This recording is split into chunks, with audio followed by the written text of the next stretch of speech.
Hello, Radhe Radhe, Ram Ram सभी के लिए। देखिए, आज जो एग्जाम हुआ है, आज 18 अगस्त 2024 है और आज पीएचडी का एंट्रेंस का एग्जाम हुआ है DVRAU यूनिवर्सिटी, यानी कि डॉक्टर भीमराव अंबेडकर यूनिवर्सिटी आगरा। ठीक है, इसका पेपर हुआ है आज, पीएचडी एंट्रेंस एग्जाम। तो उसमें कुछ जो क्वेश्चन आए थे उनमें से कुछ हमारे पास हैं, आप देख लीजिए इनके आंसर क्या होंगे। ठीक है, आप एक बार देख लीजिए। तो ये ध्यान रखना, पीएचडी एंट्रेंस के हैं ये। आज जो आया था उस पेपर के कुछ क्वेश्चन आंसर देखिए। मुख्यधारा शिक्षा प्रणाली की शुरुआत कब हुई थी? पहला प्रश्न ये, मुख्यधारा शिक्षा प्रणाली की शुरुआत कब हुई थी? तो इसका सही आंसर होगा 1974। 1980 के दशक में ये आई थी मुख्यधारा शिक्षा प्रणाली, और इसकी जो सही शुरुआत हुई थी वो 1974 में हुई थी। ठीक है, इसका पहले का आंसर होगा 1974। दूसरा देखिए, दृष्टिबाधितों के लिए प्रथम विद्यालय कहाँ स्थापित हुआ था? तो इसका आंसर था अमृतसर, यानी कि अमृतसर पंजाब में 1887 में। ठीक है, 1887 में अमृतसर पंजाब में ये दृष्टिबाधितों के लिए पहला विद्यालय स्थापित हुआ था। ओके। तीसरा है, कार्य योजना का प्रारंभ कब हुआ? यानी कि प्रोग्राम ऑफ एक्शन, इसका स्टार्टिंग कब हुई थी? तो इसकी स्टार्टिंग हुई थी 1992 में, 1992। कार्य योजना की शुरुआत कब हुई थी? 1992, 1992। इवेल्युएटिंग मॉडल ऑफ आउटकम किसने दिया था? तो ये जो दिया था ना, इवेल्युएटिंग मॉडल ऑफ आउटकम, ये दिया था किलपैट्रिक ने। किसने दिया था? किलपैट्रिक ने दिया था। ठीक है, किलपैट्रिक। ओके, ध्यान रखना, जिसने लगाया अच्छी बात है, जिसने नहीं लगाया कोई दिक्कत नहीं है। किलपैट्रिक ने दिया था। टी टेस्ट और टी डिस्ट्रीब्यूशन टेस्ट किसने दिया था?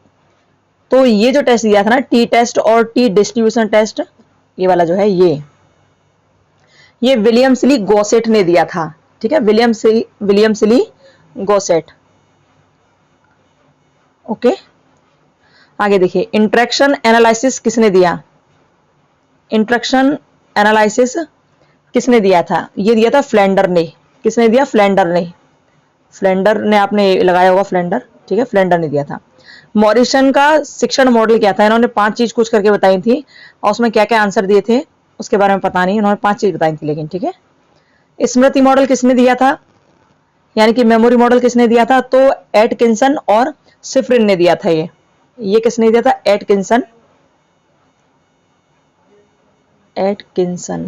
ठीक है, और शिफ्रिन ने दिया था। अब आपकी में क्या था? ठीक है, शिफ्रिन ने। एजुकेशन टेक्नोलॉजी वर्ड किसने दिया था? इसके बारे में पूछा जा रहा है। तो ये पैट्रिक और रिचर्ड ने दिया था। पैट्रिक और रिचर्ड ने। ओके, पैट्रिक और रिचर्ड। मात्रात्मक रूप से व्यक्त नहीं किया जा सकता। तो देखो, ये जो विवाह है ना, वैवाहिक स्थिति, मैरिटल स्टेट जो होता है ना, उसे हम मात्रात्मक रूप में व्यक्त कर सकते हैं, क्योंकि जो मैरिड हैं उनको 1 लिखा जाता है, और जो अनमैरिड हैं उनको 0 लिखा जाता है। ठीक है, इस तरह इसमें 1 और 0 के फॉर्म में हम लोग मैरिड और अनमैरिड को व्यक्त करते हैं। ठीक है, तो इसमें वैवाहिक तो होगा नहीं, मात्रात्मक रूप से व्यक्त करना, मात्रात्मक रूप से। सोशियो इकोनॉमिक नहीं होगा, है ना, सोशियो, क्योंकि यहाँ इकोनॉमी है मतलब पैसे का काम, यानी कि नंबर का काम, तो ये भी नहीं होगा इसका आंसर, क्योंकि ये दोनों क्वांटिटी में व्यक्त किए जा सकते हैं, क्वांटिटेटिव में व्यक्त किए जा सकते हैं। लेकिन जो पेशेवर एटीट्यूड है यहाँ पर, ठीक है, पेशेवर एटीट्यूड है यहाँ पर, प्रोफेशनल एटीट्यूड है, तो एटीट्यूड को हम लोग कभी मात्रात्मक रूप से व्यक्त नहीं कर सकते। इसका मतलब आंसर होगा बी। आंसर क्या होगा? B, professional attitude. आंसर क्या होगा? Professional attitude. ओके। वैज्ञानिक शोध के प्रकार कौन कौन से हैं? तो वहां पर कई ऑप्शन दिए हुए थे, जिनमें से एक ये भी था, एक्सप्लोरेटरी, एक्सप्लेनेटरी और डेस्क्रिप्टिव। तो आंसर सही यही होगा इसका। ठीक है, आंसर सही यही होगा, एक्सप्लोरेटरी, एक्सप्लेनेटरी और डेस्क्रिप्टिव। और एक्स पोस्ट फैक्टो से भी वहां पर क्वेश्चन आंसर थे, फील्ड स्टडी से भी थे, और बहुत सारे प्रश्न थे। ठीक है, पूरे 100 प्रश्न थे, जिनमें से कुछ ये थे। सो आपने देख लिए। वीडियो अच्छी लगी तो लाइक, सब्सक्राइब, शेयर कीजिएगा। फिर मिलते हैं। Bye, Radhe Radhe, Ram Ram, bye bye.